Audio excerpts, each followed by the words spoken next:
안녕하세요. 프라우드 코리아입니다. 세계적인 생태 경제학자 레스터 브라운은 그의 저서 플랜 B 3.0에서 지구가 현재 겪고 있는 여러 환경 위기를 극복하기 위한 6가지 전략을 제시하였습니다. 그리고 그 중 하나가 지구상에서 급격히 사라지고 있는 숲을 복원하는 것이죠. 숲은 생태계 측면에서나 우리 인간의 측면에서나 정말 중요한 존재입니다. 우리 인간이 오랜 시간 노력을 통해 이룩한 문명과 기술로 만든 먹거리와 생활용품이 아무리 많아지고 좋아져도 자연 상태 그대로의 숲으로부터 얻는 것이 없다면 우리는 살아갈 수 없습니다. 숲은 가장 뛰어난 천연의 생산 공장이며 보물창고와 같은 곳이죠. 주택이나 가구에 사용되는 목재, 합판의 원료, 종이를 만드는 펄프의 생산자입니다. 그리고 건강에 주로 도움된다고 알려져 있는 나물, 버섯과 같은 깨끗한 채소류들이 자라나는 곳이기도 하죠. 하물며 숲은 거대한 산소 공장이기도 합니다. 숲의 나무들은 공기 중에 이산화탄소를 빨아들이고 신선함을 주는 산소를 내뿜는 광합성 작용을 하기 때문입니다. 잘 조림된 숲 1헥타르는 무려 탄산가스 16톤을 흡수하고 12톤의 산소를 방출하는 기능을 하죠.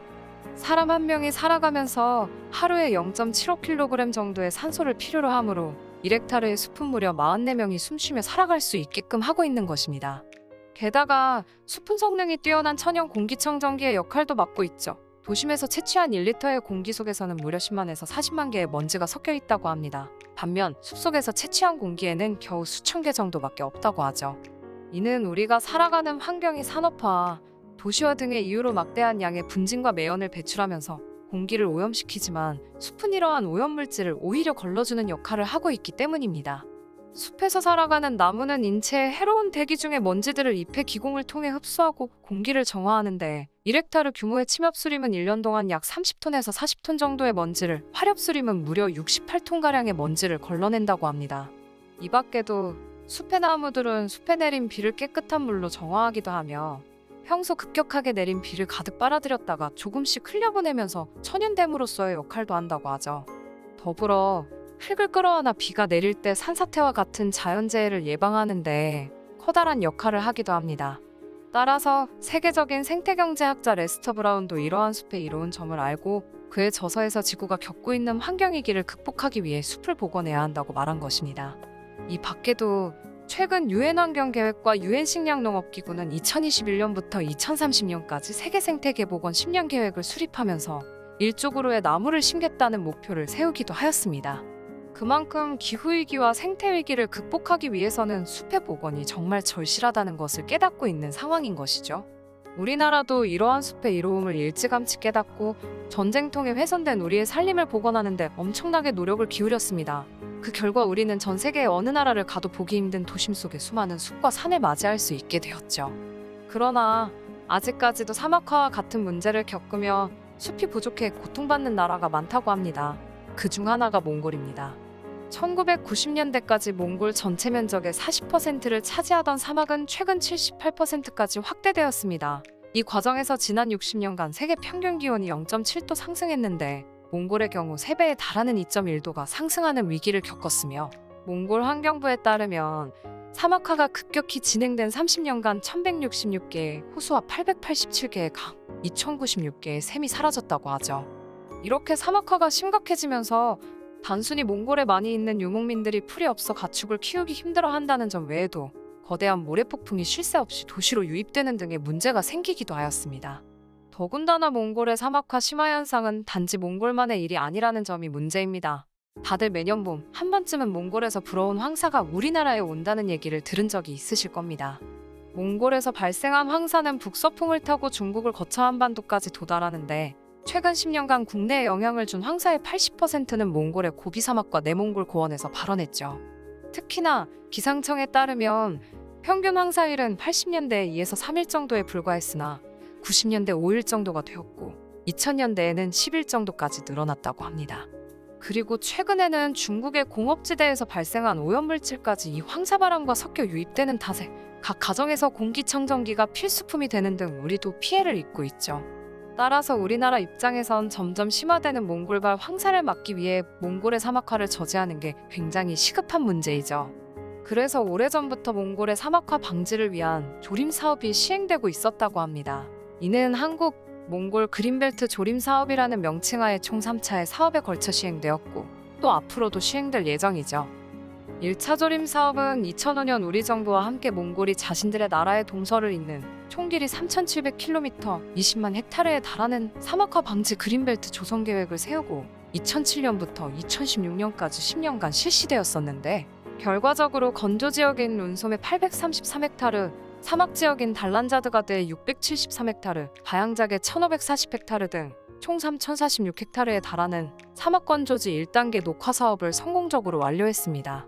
2차 조림 사업은 바로 한 해 뒤인 2017년부터 시행되어서 2021년인 작년 마무리되었는데, 이 과정에서 울란바토르시의 도시민들이 즐길 수 있는 산림휴양 공간인 40헥타르에 달하는 한몽 5호의 숲 조성을 성공적으로 완료했으며, 이는 몽골의 숲의 중요성을 인식시키고 스스로 숲을 조성하도록 동기유발을 하기 위해 추진된 사업이죠. 이 숲에는 방문자 안내센터, 놀이터, 체육시설, 자생수목원, 바닥분수 등 울란바토르 시민들을 위한 다양한 시설이 설치되어 있습니다.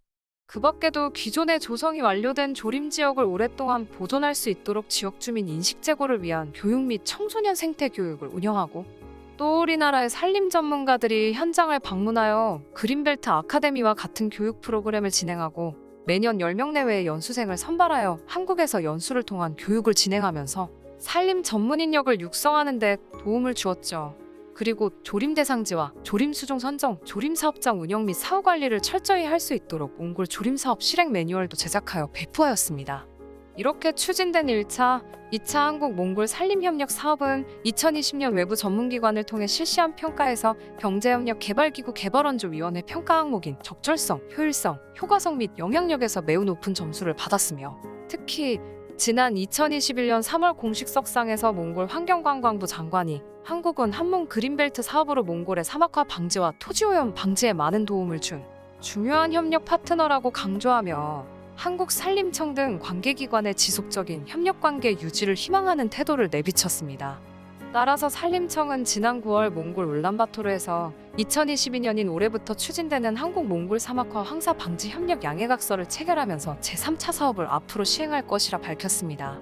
3차 사업은 2022년부터 2026년까지 5년간 시행될 예정인데, 기존 사막화 방지 조림 사업뿐만 아니라 산불과 같은 산림 재해 관리 협력과 혼농임업과 생태관광, 민관 협력을 통한 도시숲 조성과 같은 새로운 분야도 진행될 예정이죠.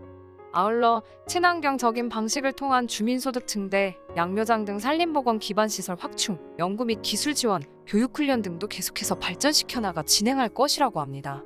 한편 정부와 정부 사이의 협력관계 외에도 우리나라의 지자체들도 몽골 사막화 방지를 위해 오래전부터 여러 사업을 진행해오고 있다고 하는데요.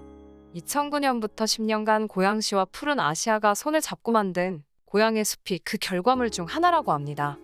고양의 숲에는 현재 34명의 주민이 여의도의 3분의 1에 달하는 면적인 90헥타르의 규모의 조림장에서 나무를 관리하고 있는데, 이 마을의 한 주민은 처음에는 숲이 어떻게 생긴지도 몰랐는데 고양의 숲을 가꾸면서 나무가 왜 필요한지 알게 되었다며 소감을 말했고, 또 이 마을의 팀장을 맡고 있는 주민은 매일 마을 울타리 위까지 쌓이던 모래가 숲이 생긴 뒤로 사라져서 정말 행복하다고 말했죠. 오늘은 이렇게 우리나라의 지자체와 정부가 지난 몇십 년간 쌓아온 산림조림 역량을 바탕으로 몽골의 사막화 방지 사업에 도움을 주고 있는 것에 대해 알아보았습니다. 앞서 언급한 세계적인 생태학자 레스터 브라운이 그의 저서에서 숲의 복원의 중요성에 대해 알릴 때 이 전략의 성공 사례로 대한민국의 약 30년에서 40년에 걸친 과거의 녹화 성공 역사를 장황하게 서술하였습니다. 그만큼 우리가 지금까지 우리의 산과 숲을 복원하며 쌓아온 역량은 세계 어느 나라와 비교해도 뒤처지지 않으며 오히려 훨씬 앞서 있죠. 따라서 앞으로도 사막화로 고통받는 나라들에게 우리나라가 도움을 주면서 전 세계적인 생태 위기를 극복하는 데 앞장섰으면 하는 바람입니다. 여러분은 어떠신가요? 시청해주셔서 감사합니다. 구독과 좋아요, 그리고 알람 설정 부탁드립니다.